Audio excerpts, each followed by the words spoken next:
Racket, sex racket की बात मैं कर रहा हूं। मैं युवा बिहार सेना के फाउंडर हैं, जिनसे हम बात करेंगे कि आखिर सरबसी हॉस्टल के अंदर में जिस तरीके से मर्डर का जो एंगल आया है, तो आखिर इसके पीछे कई सारे षड्यंत्र हैं। क्या कहिएगा? देखिए, सबसे पहले तो मास इंडिया को मैं शुक्रगुजार हूं, धन्यवाद देता हूं जो इतना मुखरता से, प्रखरता से और आपने दिखाया, इस खबर को बिहार के जन जन तक पहुंचाया, इसलिए धन्यवाद देता हूं। देखिए, खुशी राज का हत्या ये बिल्कुल प्री प्लानिंग साजिश के तहत हुआ है और रिपोर्ट भी बता रही है कि करंट लगा करके उसको ज़बरदस्ती मारा गया, गर्दन पे जो निशान है।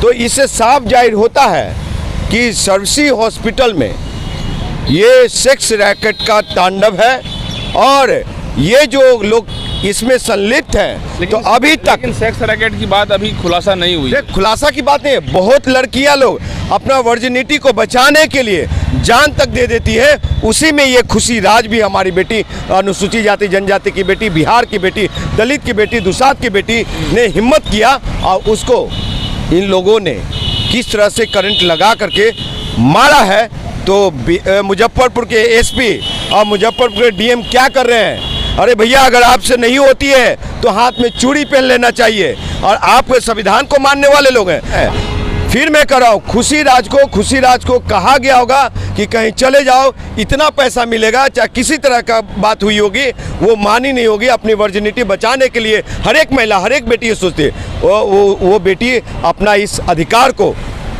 के लिए लड़ रही होगी। तो इसको देख लिया कि सिस्टम का चीज जान गया, जिसके कारण इसकी हत्या कर दी गई। आप संविधान को मानने वाला नहीं है, आप लोग मनु को मानने वाले लोग हैं, इसीलिए इस बेटी के हित में आप कोई डिसीजन नहीं ले पा रहे। वो लोग माफियाओं को बचाने में लगे हुए। राजकुमार जी, मर्डर का शिकार तो किसी भी जाति की बेटी हो सकती है ना साहब। दिल्ली में वो जो घटना हुई थी, क्या नाम था उस बेटी का?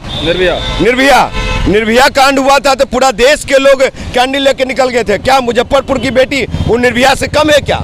तो कहीं ना कहीं ये गोदी मीडिया और राष्ट्रीय मीडिया जो बांटने का काम कर रही है, तो क्या ये इस बेटी को नहीं दिखाना चाहिए मुखरता से, पकड़ता से? लेकिन लोग तो यही बोल रहे हैं कि कैंडल लेके निकल जाना, बस जो मैटर है बस दिखा देना, उससे क्या सॉल्व होगा? सुनिए, जिस तरह से देश के प्रधानमंत्री कांग्रेस की सरकार ने संज्ञान लिया था, उस तरह से बिहार सरकार को, बिहार के माननीय मुख्यमंत्री जी को संज्ञान लेना चाहिए। मैं उनका विरोध नहीं कर रहा हूं, लेकिन जो सिस्टम में अगर गलत है तो गलत हो। राजकुमार जी, एक थाना प्रभारी तो संज्ञान लेते नहीं, और मुख्यमंत्री और आला अधिकारी की बात कर रहे हैं आप। साहब, नीतीश कुमार जी में वो उदारता है, अब बिहार पुलिस में वो उदारता है कि अपराध करने वाले लोग और अपराधी कभी बच के नहीं जा सकता है। नहीं, आप कह रहे हैं कि अपराधी बच के नहीं जा सकता है। आज 1 तारीख को घटना हुई थी, आज 15 दिन हो चुका है, लेकिन अभी तक कोई क्लियर फिगर नहीं दिया गया। साहब, दुसाधों का चिराग पासवान से सवाल क्यों नहीं पूछ रहे हैं? वहाँ क्यों नहीं जा रहे हैं?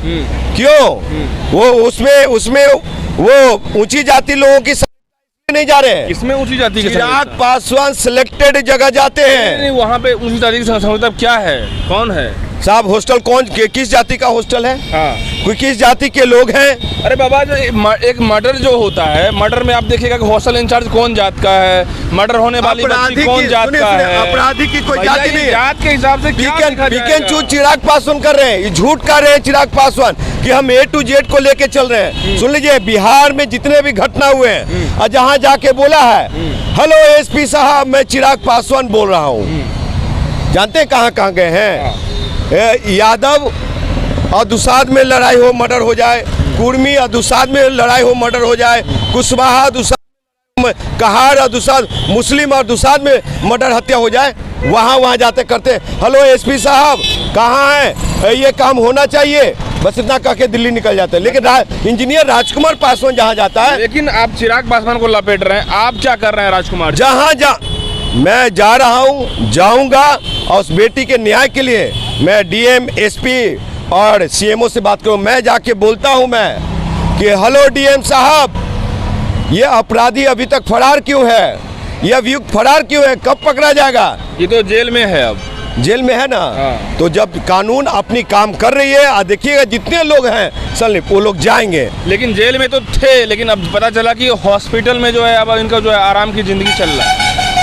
सुनिए, जो हॉस्टल का इंचार्ज है, देखिए आराम की जिंदगी चल रही है ना, जब शहाबुद्दीन जैसे लोगों का उनके ऊपर कार्रवाई हो सकती है। पप्पू यादव जी जेल भी गए हैं और बिहार के माननीय पूर्व मुख्यमंत्री लालू प्रसाद यादव जी जेल जा सकते हैं। तो वो लोग किस खेत का मूली है भाई, उनके ऊपर भी कार्रवाई होगी। उनको सवाल ये है कि आखिर 15 दिन हो गया, अभी तक कम से कम उस हॉस्टल को हर तरीके से जांच की जानी चाहिए। उस हॉस्टल से जुड़ा हुआ तार और जोर क्लियर होना चाहिए। थाना इंक्वायरी और एसपी साहब खुद जो है इस मामले को अभी तक पूरा क्लियर पर्दाफाश करनी चाहिए। ये सब क्यों नहीं? देखिए हमारा सवाल है कि कौन जाति का मर्डर है, कौन जाति का मामला है। ये मामला नहीं है, हमारा मामला है कि एक मीडिया के दृष्टिकोण से मैं बात कर रहा हूँ कि भैया यदि कोई घटना होती है तो उस घटना का तुरंत कार्रवाई क्यों नहीं हो पा रही हमारे बिहार में? साहब आप ही करें कि जो किया है, जो दोषी है वो जेल में है, तो कैसे कार्रवाई नहीं हो रही है? कार्रवाई हुई है और बड़ी सजा कोर्ट देगी और कोर्ट प्रक्रिया के तहत वो अंदर जाएंगे। आपको बता दूं कि फिर मैं कह रहा हूँ, चिराग पासवान से आप नहीं पूछेंगे जाकर के? नहीं, हम तो पूछ, हम सब तो आप जाकर के चिराग पासवान जो ठेकेदार बने हुए हैं ना आप, दुसाधों का पासवान से, उससे पूछिए। सुन लीजिए, बिहार के पासवान इस बार चिराग पासवान के साथ नहीं जाएगा। आपको बता देता हूं मैं, समझे? वो बहुजन के साथ, संविधान के मानने वाले लोग के साथ जाएगा। चिराग पासवान तो हर जगह जाते हैं। कहाँ जाते हैं साहब? क्या जितने जगह गए कितने लोगों को न्याय मिला है? कितने लोगों को न्याय? होम मिनिस्ट्री किसका है? सीधे हेलो एसपी साहब लगाते हैं। हेलो एसपी साहब तक ही है। चिराग पासवान हेलो एसपी साहब करते हैं, इंजीनियर राजकुमार पासवान हेलो डीएम साहब और हेलो सीएमओ साहब करते हैं हम, समझे? वो ताकत है हम में। और इस बार राजकुमार पासवान को इग्नोर करना भारी पड़ेगा सभी को। पोस्टमार्टम रिजल्ट आ चुका है और पूरा फाइनली रिपोर्ट में क्लियर है कि उसको जो है मर्डर किया गया, इलेक्ट्रिक करंट से लगाया गया, उसको जो है किलर आया था, उसको पूरी प्री प्लानिंग से मारा। देखिए दुखद है ये, और ये हॉस्टल पे ताला जड़ देना चाहिए। और ऐसे ऐसे हॉस्टलों को भी बंद कर देना चाहिए।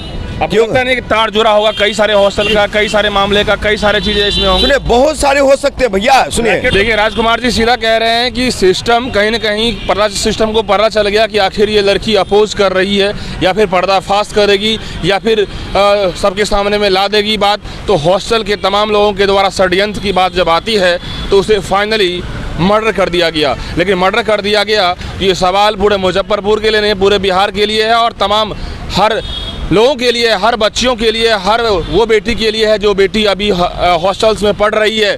सबके लिए ये एक प्रश्नवाचक सवाल है कि आखिर कोई भी बेटी हॉस्टल में है तो सुरक्षित ऐसे रहेगी, या फिर उसके साथ कब क्या हो सकता है, ये बड़ा सवाल है दोस्तों। और भी अपडेट्स देंगे। फिलहाल धन्यवाद।